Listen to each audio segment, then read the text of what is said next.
Homelessness is a huge problem in London. The amount of people that are rough sleeping is growing visibly. People can see it now more and more. If we don't engage with them to get themselves sorted, society will pay.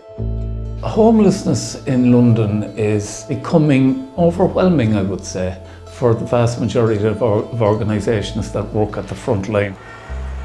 People come to London via many different routes, but they're coming with a desire to realise their opportunities. And often it can be a very unforgiving city. And the role of local grassroots organisations is to be that safety net for those individuals who are often the most vulnerable people.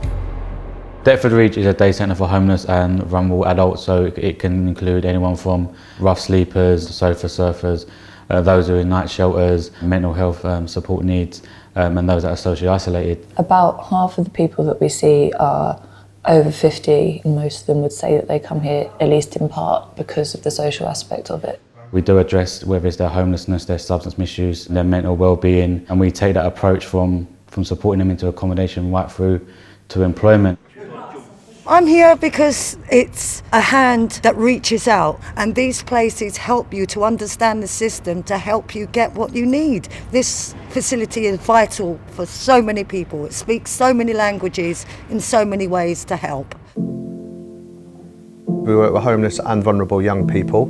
A young person that has got nowhere to live will have to do things to be able to survive. And that will include street activity and crime. Their emotional well-being will go down, their mental health will suffer. We have people walking through the door that have come to the end of their tether.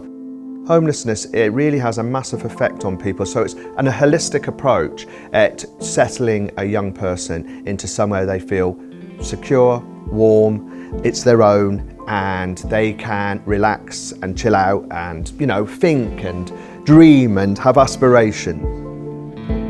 The charitable sector has been forced into this reactive position. It's a really hard job to be a street population outreach worker, for example, or a support worker. You have to find sometimes what might just be a second best, or third best, or fourth best solution, because anything's better than being out on the street.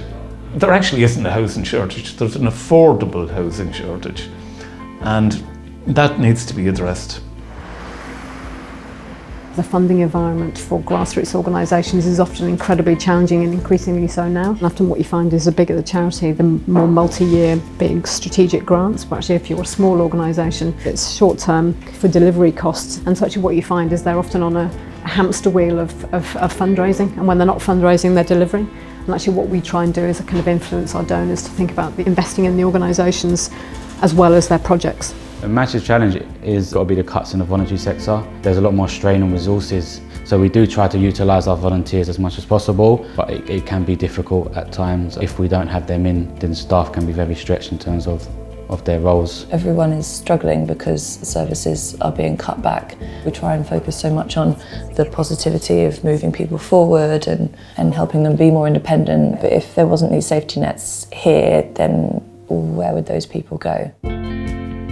Great work is done by small organisations. We're the ones who are actually picking up the pieces. There's a wonderful chain of connections just helping one person. Our existence is only possible through funders who actually put their faith in us. Without financial support, the services don't run, and again that runs into how costly will that be in the long run.